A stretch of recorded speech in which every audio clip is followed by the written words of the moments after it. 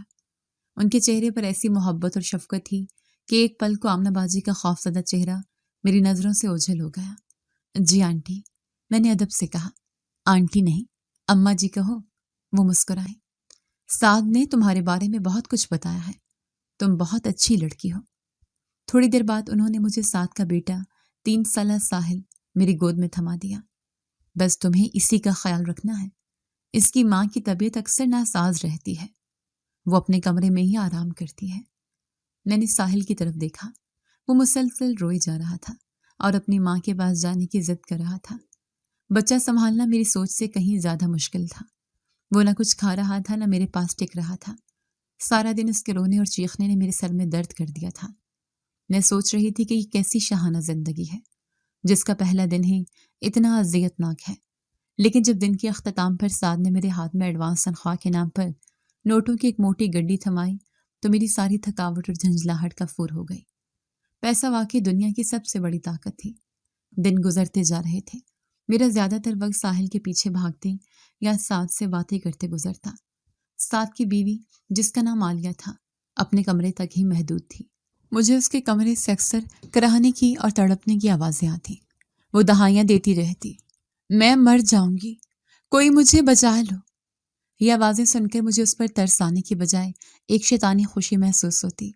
میں دل ہی دل میں دعا کرتی، کاش یہ سچ ہو جائے، کاش تم جلدی مر جاؤ تاکہ میری راہ آسان ہو۔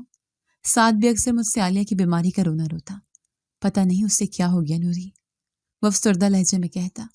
ہر وقت کی بیماری اور چڑچڑاپن، جب سے تم آئی ہو اس گھر میں تھوڑی زندگی آ گئی ہے، ورنہ یہ گھر تو قبرستان بن چکا تھا۔ اس کی باتیں میرے دل میں امید کے نئے دیے جلاتی تھیں۔ وہ مجھے پسند کرتا تھا، یہ بات میں اچھی طرح جانتی تھی۔ اس کی ساس یعنی اماں جی بھی مجھ پر بے حد مہربان تھی۔ وہ مجھے اپنے ہاتھ سے بنی چیزیں کھلاتی اور ہر وقت میری تعریف کرتی۔ مجھے لگتا تھا کہ میں نے دنیا کی سب سے خوش قسمت نوکری حاصل کر لی ہے۔ ایک دوپہر اماں جی نے مجھے سوپ کا پیالہ تھماتے ہوئے کہا، نوری بیٹی، یہ عالیہ کو دیا، آج اس کی طبیعت کچھ زیادہ ہی خراب لگ رہی ہے۔ میں نے ہچکچاتے ہوئے پیالہ تھام لیا۔ میں عالیہ کے کمرے میں جانے سے کتراتی تھی، اس کی بیماری اور ویرانے مجھے خوفزدہ کرتی تھیں۔ میں نے دروازے پر دستک دی اور اندر داخل ہو گئی۔ کمرے میں اندھیرا اور دوائیوں کی تیز بو تھی۔ عالیہ بستر پر ایک ڈھانچے کی طرح لیٹی ہوئی تھی، اس کی خوبصورت آنکھیں اندر کو دھنس چکی تھیں اور چہرے پر موت کی زردی چھائی ہوئی تھی۔ بھابھی، یہ سوپ پی لیں، اماں جی نے بھیجا ہے۔ میں نے پیالہ اس کے قریب کیا، اچانک اس نے جھپٹ کر میرا ہاتھ پکڑ لیا۔ اس کی گرفت کمزور تھی لیکن اس کی آنکھوں میں وحشت تھی۔ سنو لڑکی، میری بات سنو، اس نے کانپتی ہوئی آواز میں سرگوشی کی۔ کیا ہوا بھابھی؟ میں نے گھبرا کر اپنا ہاتھ چھڑانے کی کوشش کی۔ یہ سوپ مت دو مجھے، اس میں زہر ہے، اس نے رازدارانہ انداز میں کہا۔ میرے پیروں تلے سے جیسے زمین نکل گئی۔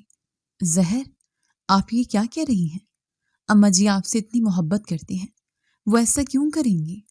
وہ عورت ایک ناگن ہے۔ عالیہ کی آنکھوں میں آنسو بھر آئے۔ وہ اور اس کا بیٹا میری دولت کے پیچھے ہیں، وہ مجھے مارنا چاہتی ہیں تاکہ ساتھ دوسری شادی کر لے اور میری ساری جائیداد ان کی ہو جائے۔ اس نے التجا بھری نظروں سے مجھے دیکھا۔ خدا کے لیے میری مدد کرو، پولیس کو بتاؤ، کسی کو بتاؤ، ورنہ یہ لوگ مجھے مار ڈالیں گے۔ میں ساکت کھڑی تھی، میرے کانوں میں عالیہ کے الفاظ نہیں بلکہ سعد کے وہ الفاظ گونج رہے تھے جو اس نے مجھ سے کہے تھے، وہ دوسری شادی کر سکے۔ یہ جملہ میرے دل و دماغ پر ہتھوڑے کی طرح برس رہا تھا۔ عالیہ میری خاموشی کو میری ہمدردی سمجھ رہی تھی، لیکن میرے اندر کی نوری ایک فیصلہ کر چکی تھی۔ یہ مدد مانگنے کا نہیں، موقع سے فائدہ اٹھانے کا وقت تھا۔ اس عورت کی موت میری خوش قسمتی کی ضمانت تھی۔ میں نے اس کے چہرے کو غور سے دیکھا۔ اس کی آنکھوں میں زندگی کی التجا تھی اور میرے دل میں اس کی موت کی خواہش۔ ایک شیطانی مسکراہٹ میرے لبوں پر آئی جسے میں نے بڑی مشکل سے چھپایا۔ اب اس کھیل کی چال میرے ہاتھ میں تھی۔ میرے اندر کی شیطان نے انسانیت پر غلبہ پا لیا۔ میں نے اپنے چہرے پر انتہائی ہمدردی اور پریشانی کے تاثرات سجاتے ہوئے اس کا ہاتھ تھپ تھپایا۔ آپ فکر نہ کریں بھابھی، میں ہوں نا۔ آپ کیسی باتیں کر رہی ہیں؟ بھلا اماں جی ایسا کیوں کرنے لگی؟ شاید بیماری کی وجہ سے آپ کو وہم ہو رہا ہے۔ آپ آرام کریں، میں دیکھتی ہوں میں کیا کر سکتی ہوں۔ میرے جھوٹے دلاسے پر اس کی آنکھوں میں امید کی کرن چمکی۔ میں نے سوپ کا پیالہ سائڈ پر رکھا اور تقریباً بھاگتے ہوئے اس کے کمرے سے باہر نکل آئی۔ میرا دل زور زور سے دھڑک رہا تھا، مگر خوف سے نہیں بلکہ ایک عجیب سی شیطانی خوشی اور ہیجان سے۔ اس کی مدد کرنا اپنی خوشیوں کو اپنے ہاتھوں سے دفن کرنے کے برابر تھا۔ وہ مرنا چاہتی ہے تو مرے، مجھے تو اپنی منزل پانی تھی۔ میں سیدھا اماں جی کے کمرے کی طرف بڑھی۔ وہ تسبیح پڑھ رہی تھی۔ میرے چہرے پر ہوائیں اڑتی دیکھ کر وہ فوراً اٹھ بیٹھی۔ کیا ہوا نوری بیٹی، خیریت تو ہے؟ تم اتنی گھبرائی ہوئی کیوں ہو؟ میں نے ہکلاتے ہوئے بولنا شروع کیا۔ اماں جی، وہ عالیہ بھابھی۔ کیا کہا اس نے؟ کچھ چاہیے اسے؟ ان کے لہجے میں فکر مندی تھی۔ نہیں اماں جی۔ میں نے نظریں جھکا لیں۔ انہوں نے مجھ سے کہا کہ آپ ان کے کھانے میں زہر ملاتی ہیں۔ وہ کہہ رہی تھی کہ آپ انہیں مارنا چاہتی ہیں۔ ایک لمحے کو اماں جی کے چہرے پر گہرا سناٹا چھا گیا۔ ان کی شفیق آنکھوں میں ایک سرد لہر دوڑ گئی، پھر اچانک ان کی آنکھوں سے آنسو بہنے لگے۔ ہائے اللہ، میں کیسی بد نصیب ساس ہوں، جس کی دن رات خدمت کرتی ہوں وہی مجھے قاتل سمجھتی ہے۔ ساتھ کو بتاتی تو وہ یقین نہ کرتا۔ اب تو نے بھی سن لیا، اب تو مجھے اس گھر سے نکلنا پڑے گا۔ وہ اٹھ کھڑی ہوئی۔ یہ ان کا داؤ تھا اور میں یہ جانتی تھی۔ میں فوراً ان کے قدموں میں بیٹھ گئی۔ نہیں اماں جی، خدا کے لیے ایسا مت کہیں۔ میں عالیہ بھابھی پر نہیں، آپ پر یقین کرتی ہوں۔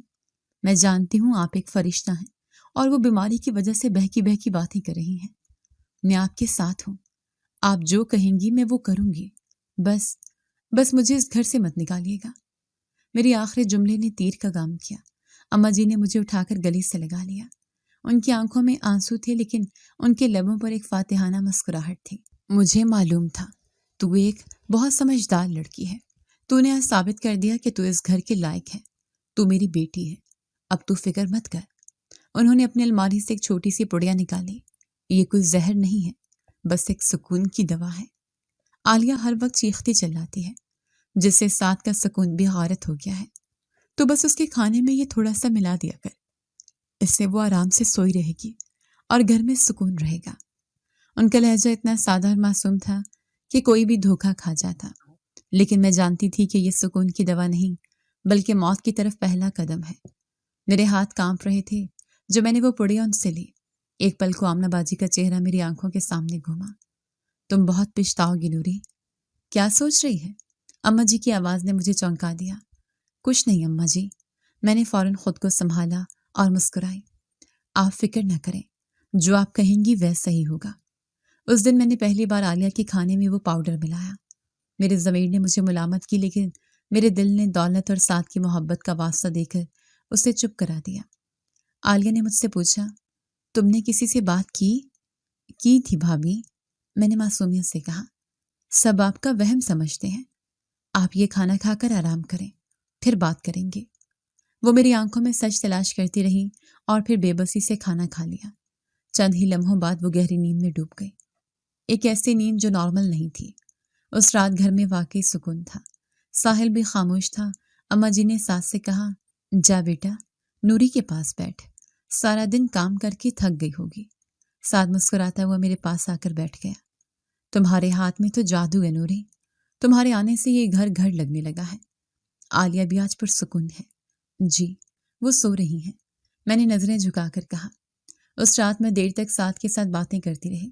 وہ مجھے اپنے مستقبل کے منصوبے بتاتا رہا اور میں ان منصوبوں میں خود کو اس کی بیوی کے روپ میں دیکھتی رہی۔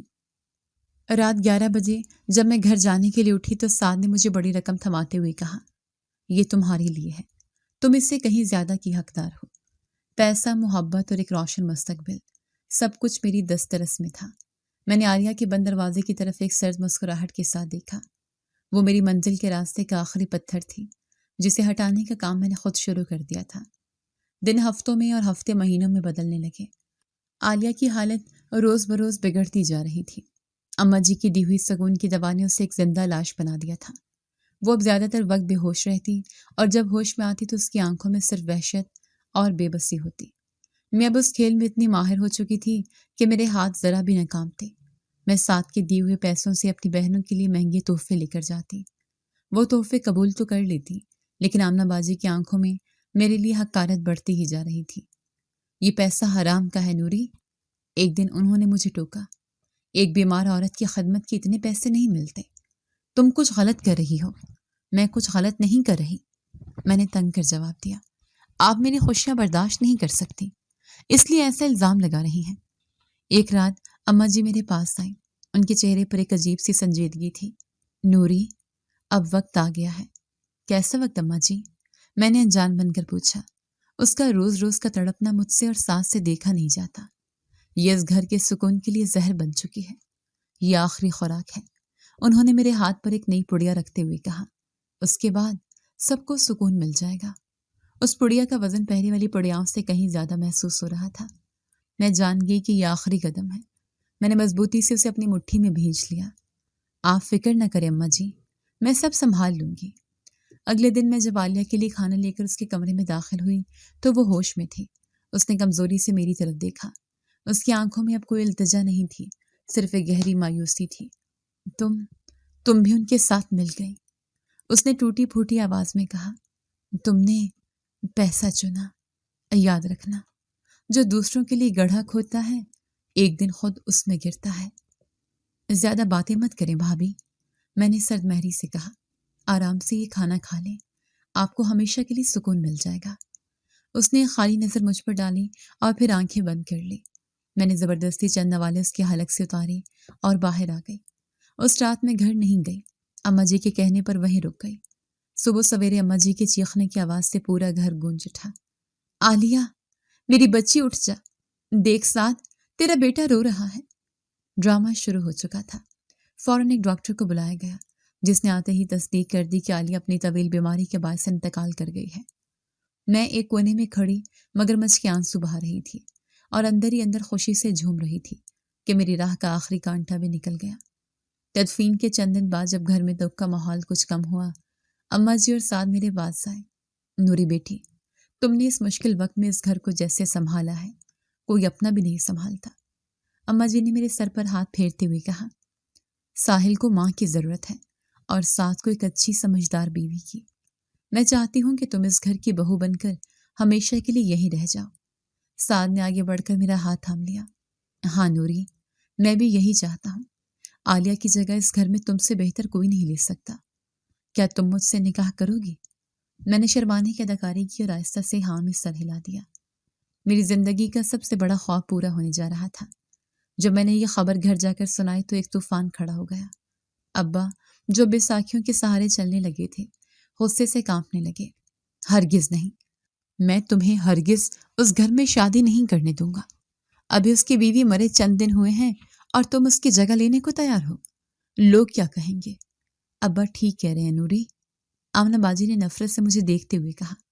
تمہیں شرم نہیں آتی؟ جس عورت کی تم خدمت کرتی تھی، اس کے مرتے ہی اس کے شوہر سے شادی کر رہی ہو۔ میں جانتی تھی کہ اب دھمکی کے علاوہ کوئی راستہ نہیں۔ دیکھیں ابا، میں نے صاف اور دو ٹوک لہجے میں کہا، شادی تو میں ساتھ سے ہی کروں گی۔ اگر آپ لوگوں نے میری شادی اس سے نہیں کروائی تو میں اس گھر سے بھاگ جاؤں گی اور خود جا کر نکاح کر لوں گی۔ پھر سوچ لیجیے گا کہ محلے میں آپ کی 5 بیٹیوں کی کیا عزت رہ جائے گی۔ یہ کاری وار تھا۔ ابا میری دھمکی سن کر سکتے میں آ گئے۔ ان کے کندھے جھک گئے۔ ایک باپ اپنی بیٹی کے ہاتھوں مجبور ہو چکا تھا۔ آمنہ باجی نے بے بسی سے آنکھیں بند کر لی۔ ابا نے شکست خوردہ لہجے میں کہا، ٹھیک ہے، جو تیری مرضی، جا کر لے اپنی زندگی برباد۔ میں فاتحانہ انداز میں مسکرائی۔ میں نے اپنے ہی گھر والوں کو بلیک میل کر کے اپنی خوشی حاصل کر لی تھی۔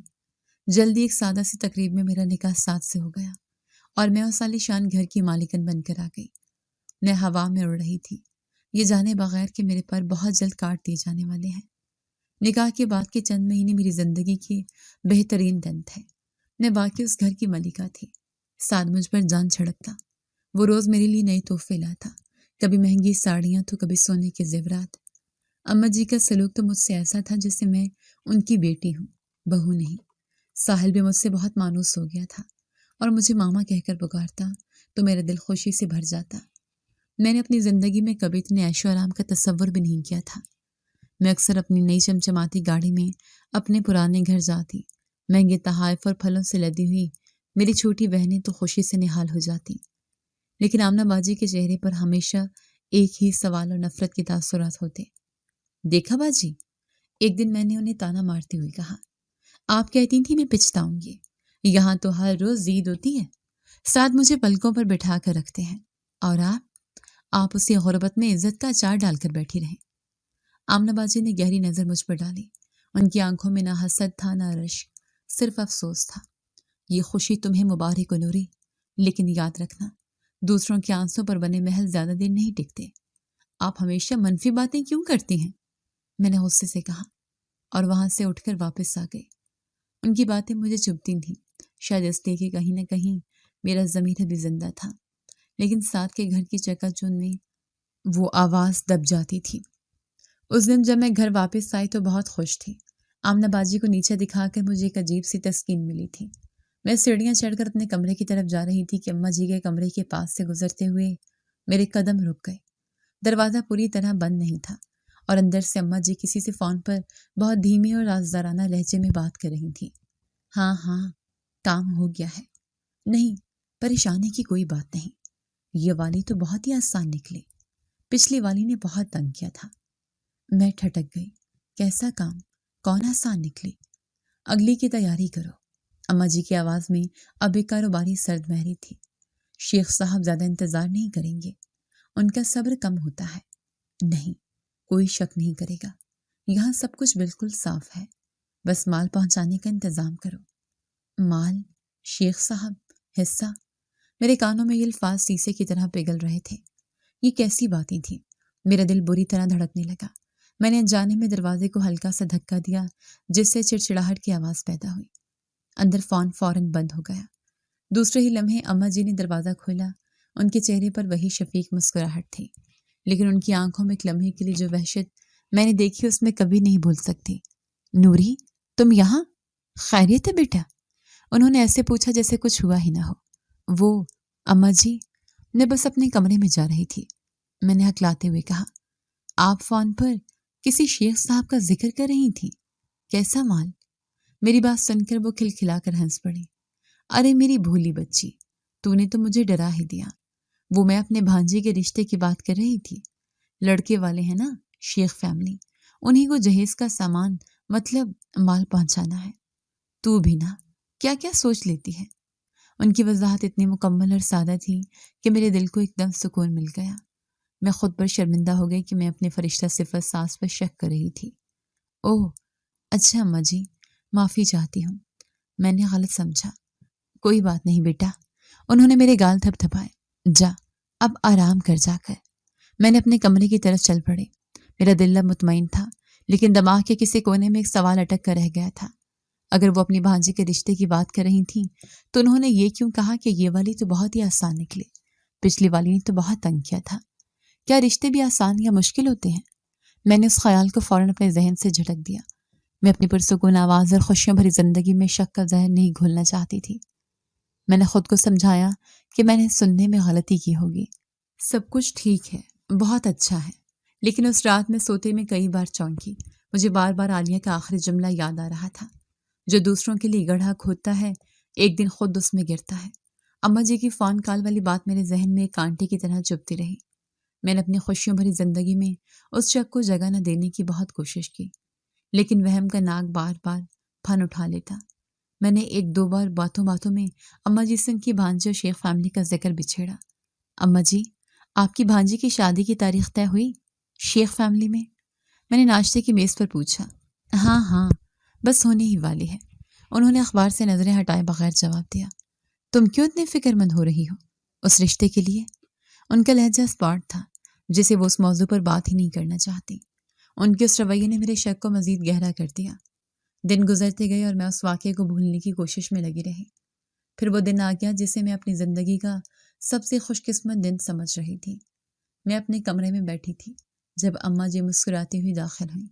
تیار ہو جا نوری، آج ہم سب نے باہر جانا ہے، تیرے لیے ایک بہت بڑا سرپرائز ہے۔ سرپرائز؟ کیسا سرپرائز اماں جی؟ میں خوشی سے اچھل پڑی۔ مجھے لگا سعد نے میرے لیے کوئی خاص منصوبہ بنایا ہے۔ یہ تو وہیں جا کر پتہ چلے گا، جلدی سے سب سے خوبصورت جوڑا پہن لے۔ وہ یہ کہہ کر چلی گئی۔ میں نے اپنی سب سے مہنگی ریشمی ساڑی نکالی اور تیار ہونے لگی۔ میں آئینے میں اپنا عکس دیکھ کر خوشی سے سرشار تھی۔ میری زندگی مکمل تھی۔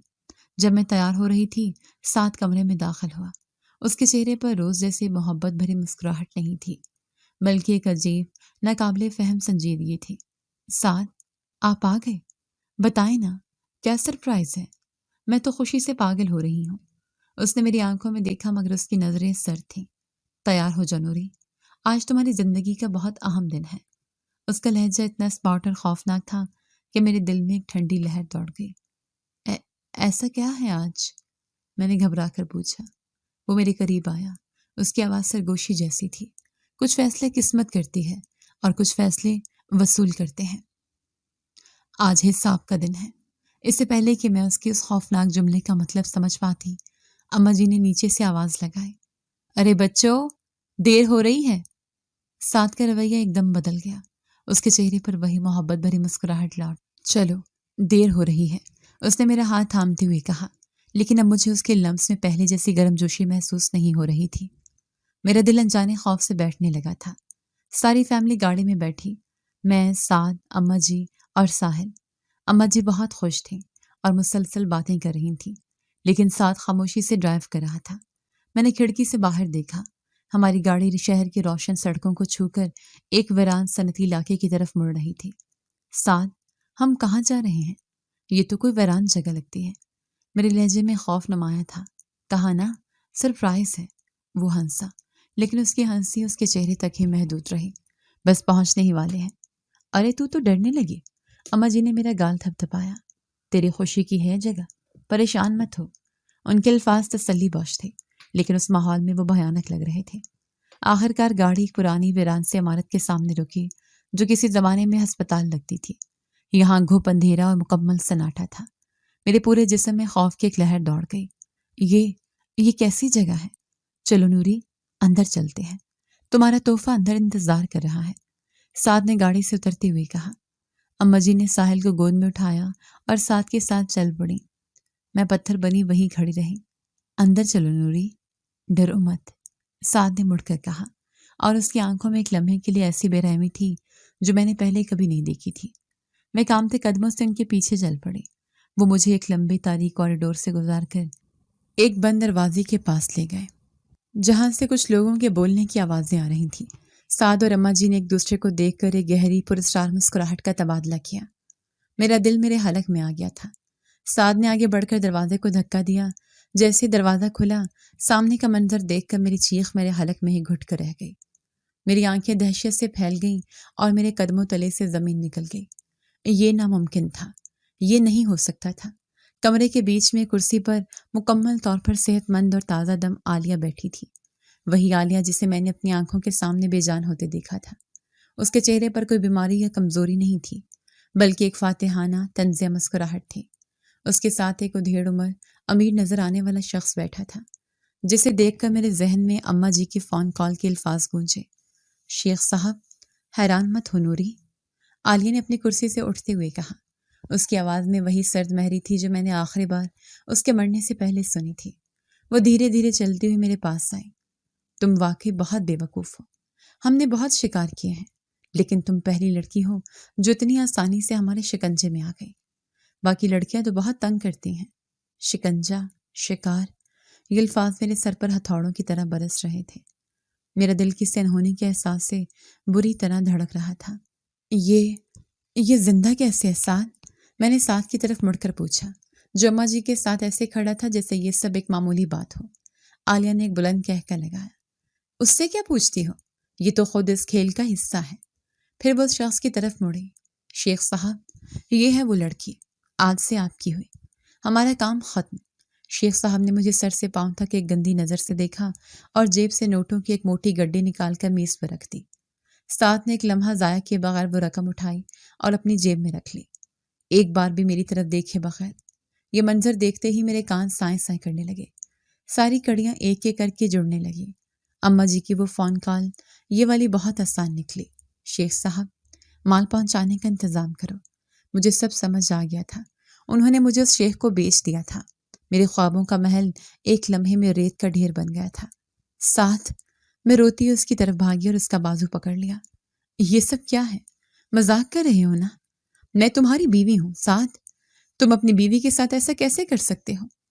میں اس کے سامنے گڑ گڑا رہی تھی، اس شخص کے سامنے جس کے لیے میں نے ایک عورت کی جان لے لی۔ سعد نے ایک جھٹکے سے اپنا بازو چھڑایا اور نفرت سے مجھے دیکھا۔ اس کی آنکھوں میں وہ محبت نہیں تھی جس کا وہ مہینوں سے ڈرامہ کر رہا تھا، بلکہ صرف حقارت تھی۔ بیوی؟ کیسی بیوی؟ اس کا جواب میرے کانوں میں پگھلے ہوئے سیسے کی طرح اترا۔ وہ نکاح ایک ڈرامہ تھا، ایک نقلی مولوی، نقلی گواہ، اور تم جیسے ایک لالچی بے وقوف لڑکی۔ میرا دل جیسے ایک لمحے کے لیے دھڑکنا بھول گیا۔ میں ساکت ہو گئی۔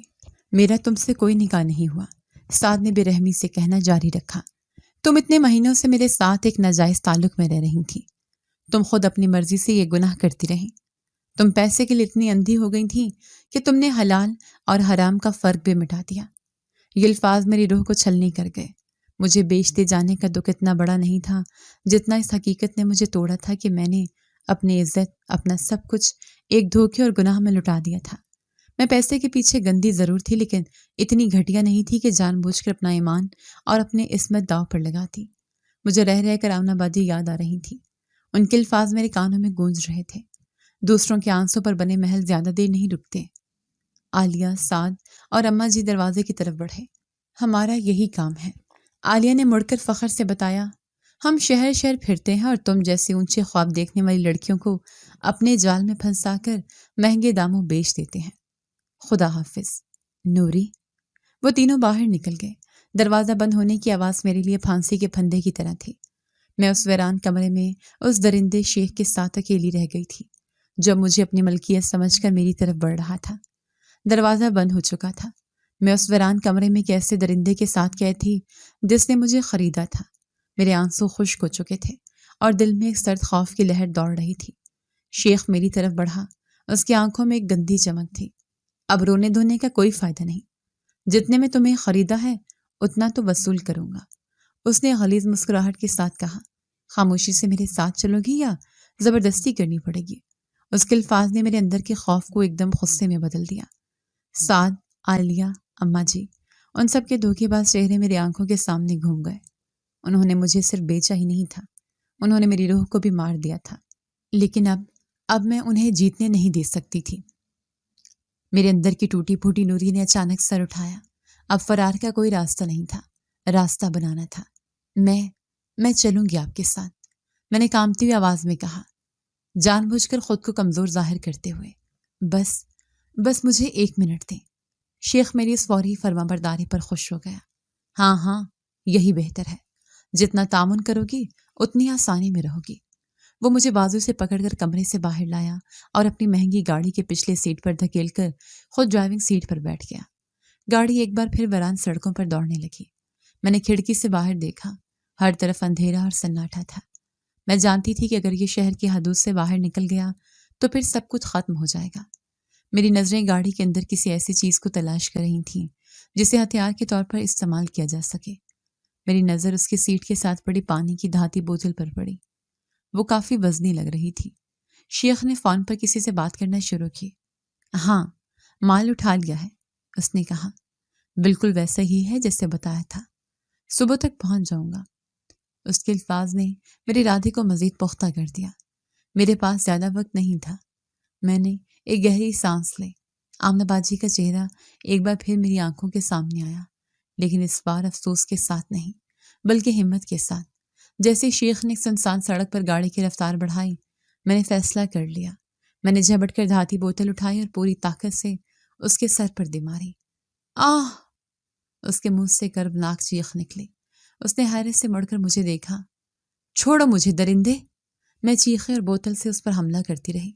وہ بری طرح بکھلا گیا۔ اس نے ایک ہاتھ سے مجھے روکنے کی کوشش کی اور دوسرے سے گاڑی سنبھالنے کی، لیکن میں جنون کی حالت میں تھی۔ میں نے اس کی آنکھوں پر حملہ کر دیا۔ گاڑی بری طرح لہرائی، ٹائروں کے چرچرانے کی دلخراش آواز گونجی، اور اس سے پہلے کہ شیخ گاڑی کو قابو کر پاتا، وہ پوری رفتار سے سڑک کے کنارے لگے ایک درخت سے ٹکرا گئی۔ ایک زوردار جھٹکا لگا، شیشے ٹوٹنے کی آواز آئی اور میری آنکھوں کے سامنے اندھیرا چھا گیا۔ کچھ دیر بعد جب مجھے ہوش آیا تو میرے سر میں شدید درد تھا۔ میرے ماتھے سے خون بہہ رہا تھا، لیکن میری کوئی ہڈی نہیں ٹوٹی تھی۔ میں مکمل ہوش میں تھی۔ میں نے شیخ کی طرف دیکھا۔ اس کا سر اسٹیئرنگ وہیل پر گرا ہوا تھا اور وہ خون میں لت پت بے ہوش پڑا تھا۔ گاڑی کا انجن بند ہو چکا تھا اور ہر طرف ایک بھیانک خاموشی تھی۔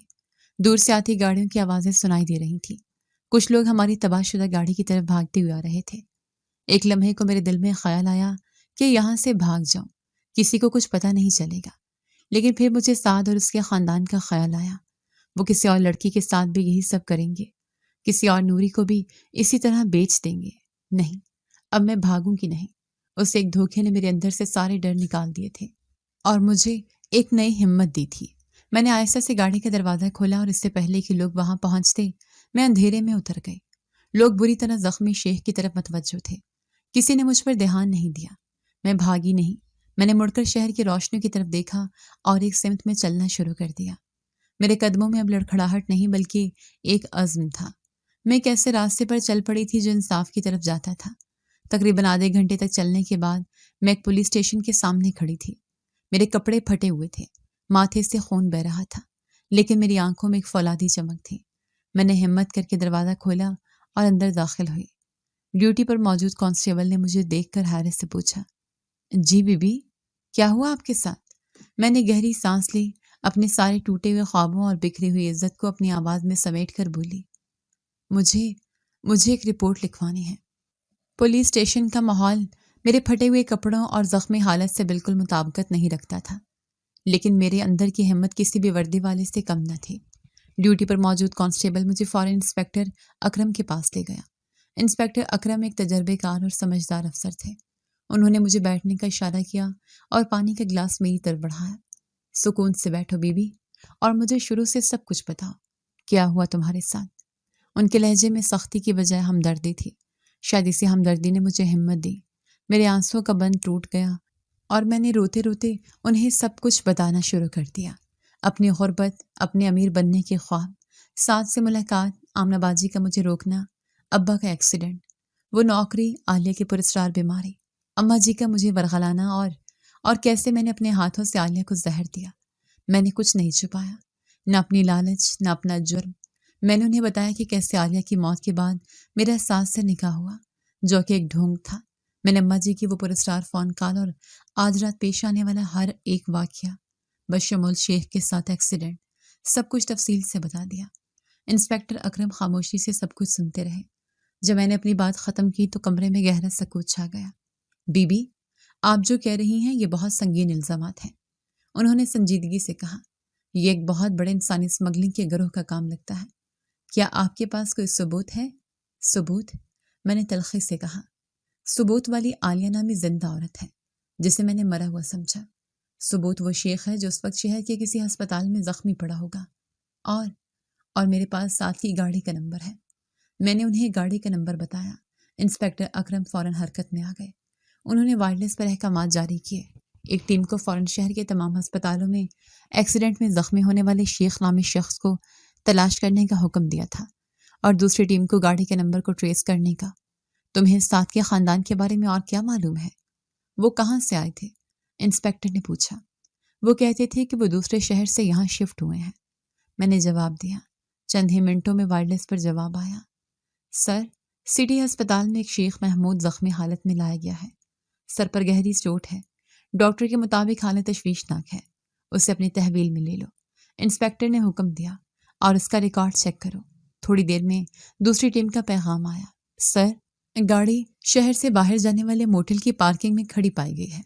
گڈ، پوری ٹیم کے ساتھ اس موٹل کو گھیر لو۔ وہ لوگ شہر چھوڑنے کی تیاری میں ہوں گے۔ میں خود آ رہا ہوں۔ انسپکٹر اکرم نے مجھے خاتون کانسٹیبل کے ساتھ گاڑی میں بٹھایا اور ہم سب اس موٹل کی طرف روانہ ہو گئے۔ موٹل کے کمرہ نمبر 10 میں باہر پولیس نے خاموشی سے پوزیشنیں سنبھال لی. اندر سے سعد اور عالیہ کے جھگڑنے کی آوازیں آ رہی تھیں. میں کہہ رہی ہوں یہاں سے نکلو سعد. عالیہ کی آواز میں گھبراہٹ تھی. شیخ کا فون مسلسل بند جا رہا ہے. مجھے کچھ ٹھیک نہیں لگ رہا. وہ لڑکی بہت تیز تھی. شور مت کروا لیا. سعد نے اسے ڈانٹا. پیسے مل گئے ہیں نا؟ وہ لڑکی اب شیخ کے ساتھ ہوگی. وہ ہمارا کیا بگاڑ لے گی؟ صبح ہوتے ہی ہم یہ شہر چھوڑ دیں گے. پولیس، دروازہ کھولو. انسپکٹر اکرم کی گرجدار آواز گونجی. اندر ایک دم سناٹا چھا گیا. چند لمحوں بعد دروازہ کھلا اور سعد، عالیہ اور اماں جی تینوں کے چہروں پر ہوائیاں اڑ رہی تھیں. ان کے سامنے پولیس کی نفریں اور ان سب کے پیچھے گاڑی میں بیٹھی میں. جب سعد کی نظر مجھ پر پڑی تو اس کی آنکھوں میں بے یقینی اور شدید نفرت کا طوفان امڑ آیا. وہ سمجھ گیا کہ یہ سب کس نے کیا ہے. عالیہ اور اماں جی مجھے ایسے دیکھ رہی تھیں جیسے میں کوئی بھوت ہوں. انہیں یقین نہیں آ رہا تھا کہ ان کا سب سے آسان شکار ان کی بربادی کا سامان بن جائے گا. تھانے میں تفتیش کے دوران انہوں نے سب کچھ اگل دیا. وہ ایک چھوٹا سا گروہ تھا جو نئے نئے شہروں میں شریف کرایہ دار بن کر آتے، لالچی لڑکیوں کو محبت اور دولت کا جھانسا دے کر پھنساتے اور پھر انہیں شیخ جیسے لوگوں کو بیچتے تھے. عالیہ سعد کی بیوی نہیں بلکہ اس کی مجرم بہن تھی. اماں جی ان دونوں کی ماں اور اس گروہ کی سرغنہ تھی. انہوں نے اعتراف کیا کہ وہ ابھی نئے نئے یہ کام کرنے لگے تھے اور میں ان کا تیسرا شکار تھی. شیخ کو ہوش آنے پر اس سے بھی تفتیش کی گئی اور اس پورے نیٹ ورک کا پردہ فاش ہو گیا. عدالت میں کیس چلا چونکہ میں نے خود کو قانون کے حوالے کر دیا تھا اور سلطانی گواہ بن گئی تھی. میرے ساتھ نرمی برتی گئی. مجھے اصلاحی مرکز میں کچھ مہینے گزارنے کی سزا سنائی گئی. سعد، عالیہ، اماں جی اور شیخ کو انسانی اسمگلنگ کے جرم میں عمر قید کی سزا سنائی گئی. کئی مہینوں بعد جب میں اصلاحی مرکز سے باہر نکلی تو مجھے لینے کے لیے میرا پورا خاندان موجود تھا. ابا، آمنہ باجی اور میری باقی بہنیں. میں دوڑ کر آمنہ باجی کے گلے لگ گئی اور پھوٹ پھوٹ کر رو پڑی. باجی، آپ ٹھیک کہتی تھی. میں نے اپنے ہی ہاتھوں سے اپنی زندگی برباد کر لی. مجھے معاف کر دیں. آمنہ باجی نے مجھے اپنے ساتھ بھیج لیا. جو ہوا سو ہوا. اللہ کا شکر ہے تم زندہ اور محفوظ واپس آ گئے. اب ہم ایک نئی شروعات کریں گے. آج میں اپنی بہنوں کے ساتھ ایک چھوٹی سی دکان چلاتی ہوں. میں نے اپنی زندگی کی سب سے بڑی دولت یعنی اپنے خاندان کی محبت اور عزت کو تقریباً کھو دیا تھا. میں نے اپنی زندگی کی اس کہانی سے سیکھ لیا تھا کہ دولت کی چمک آنکھوں کو اندھا کر دیتی ہے اور جو بیٹیاں اپنے ماں باپ سے دغا کر کے اپنی ضد اور لالچ کے پیچھے بھاگتی ہیں وہ ہمیشہ خسارے میں ہی رہتی ہیں. وہ منہ کے بل گرتی ہیں اور بعض اوقات اٹھنے کے لیے کوئی سہارا بھی باقی نہیں رہتا.